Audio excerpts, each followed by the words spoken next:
Hello and welcome to Love from the Other Side. We bring you stories from around the world of people who have shared their near-death experiences.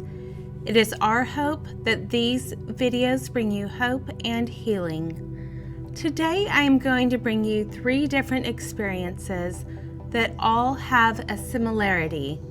This is something that we don't hear all the time with near-death experiences like we do about the light, the love, and the colors. But I have noticed, as you may have also, that it does come up over and over. Let's get started. My first NDE was in 1965. I was diagnosed with terminal cervical cancer. I was in a coma for 10 days and was out of body, seeing how all the nurses and doctors were saying, "We have lost her now." I did not recognize the body, as I only weighed 65 pounds at the time, and it was ugly to me. Next, I was wandering in the hospital, and the next thing I knew, I was in a long tunnel, and all my relations who had passed before me were standing, smiling as I passed them.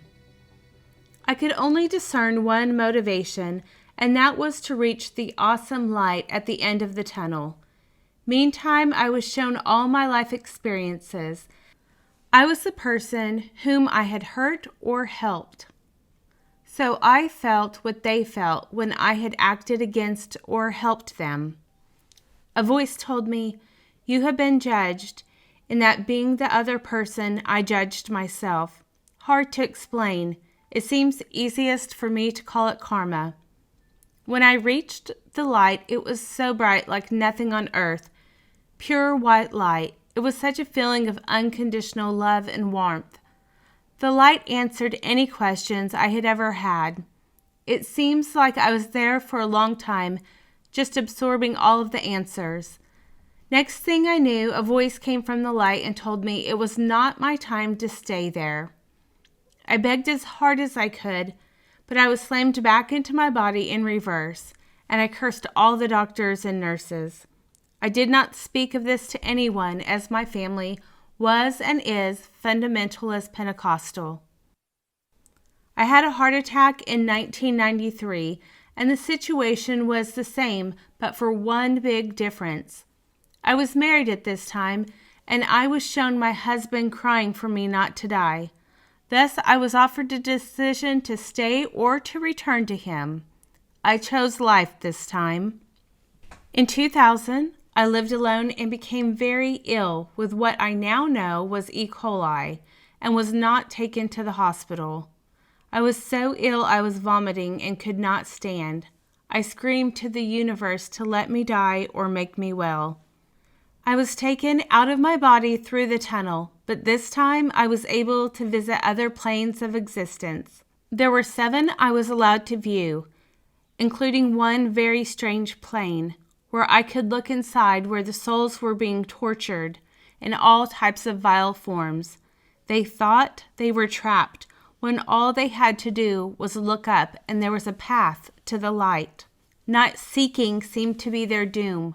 I screamed at them, but it seemed they could not hear. I was taken to special entities who looked like the usual grays, but they had many wrinkles on their faces.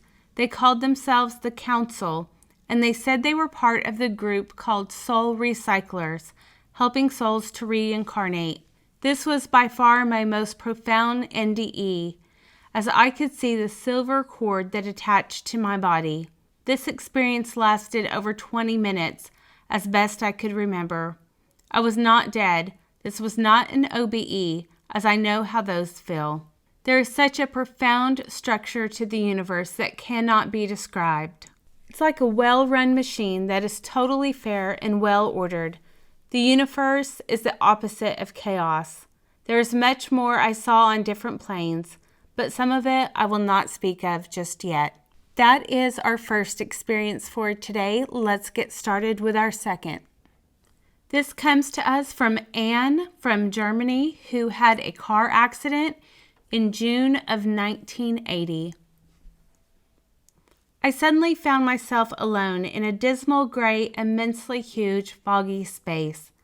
I was alone. I felt an overwhelming fear growing up inside of me. I felt foul, spoiled, overcome with shame. Why hadn't I done more when I had the chance? The opportunity to change things for the better was now over, and I had missed it. The sense of remorse was overwhelming. A knowledge filled me. Here in this horrible empty space, there was no possibility for change. I felt so remorseful I'd missed my chance. It's also interesting to note that at the time I was still fairly young. I had not done anything wrong. I was a nurse and cared for people, yet still I had a negative NDE. Then I thought of something. I was filled with fear again. My friend, how was he? I had to get back to him. A long silver cord attached to me and pulled me with immense speed down. All I could think of during the descent was my friend. Terrified, I wanted to get back to him. I felt he needed me. The emotions that were flowing through me made me realize that I was still myself, even in this space, that I was the same person I ever was. I returned to my body under great pressure, as if tons of sand were smothering me. I was overwhelmed by the huge weight bearing upon me, but I fought the pressure and forced myself against the pressure to begin breathing. The panic to reach my friend, whom I felt needed me, was so great that it gave me the power to get back to him. And although my experience was a negative one, I lost my fear of death. And now for our third experience. It comes to us from Jacqueline, and it occurred in 2008. I had been under a doctor's care for quite a few years, being diagnosed with fibromyalgia and osteoarthritis. I did my best to stay away from the pain medication with more dangerous side effects. On this day, I was home alone and dealing with so much pain that I gave in. I was desperate for the pain to stop, so I was ready to try a fentanyl patch. I asked my husband to help me put one on before he went to work. We followed all the directions to make sure we didn't make any mistakes in the placement. My husband went off to work and I started my day. It was an ordinary day of washing dishes and doing laundry. Around 11 a.m., I started to feel tired, so I decided to turn on the TV and take a quick cat nap. Soon, I fell asleep. Something woke me from my nap. As I began to sit up, I could see a thin, silver, shining thread or cord of light coming from my body.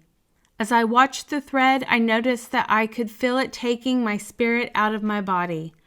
After watching for a few more minutes, I finally realized that I didn't want to go. As I started to stand up, the string floated away from my body and disappeared into thin air. As far as I know, there was no entity in the room with me. There was no sound coming from the TV during the incident. I felt sure that if I had watched for much longer, my spirit would have been taken and I would have been dead. I called my husband and we agreed that I should remove the fentanyl patch and not try them again. Even though the patch may have delivered too high of a dose, I know that I was wide awake and not hallucinating. When I called my husband, I was not in a stupor or unable to talk or walk. I have since researched the silver thread theory at death. I believe that something was hanging on to my soul and was slowly removing it from my body. This entity did not seem evil, but I sensed it was a kind, beautiful entity from God. I have wanted to tell others about this experience, but I have not had the courage until now. Thank you for giving me the space I needed to tell my story. Well, that is our 3 experiences for today, and if you have not gathered yet, the similarities between all of them is the silver thread theory at death. This is something that I have noticed time and time again that people experience. Not everyone, and definitely not even the majority of people, but it does come up again and again. We even find in the book of Ecclesiastes, chapter 12, verse 6, that it is written to remember Him, being God, before the silver cord is severed. Let us know in the comments what you think about the silver thread. Have you had any experience with this yourself? And what are your thoughts? As always, thank you for choosing to spend your time with us. And if you haven't done so yet, I would really love for you to be our newest subscriber to Love from the Other Side. And if you hit that bell icon, it will let you know when we upload new videos, which we try to do several times per week. Until next time, God bless.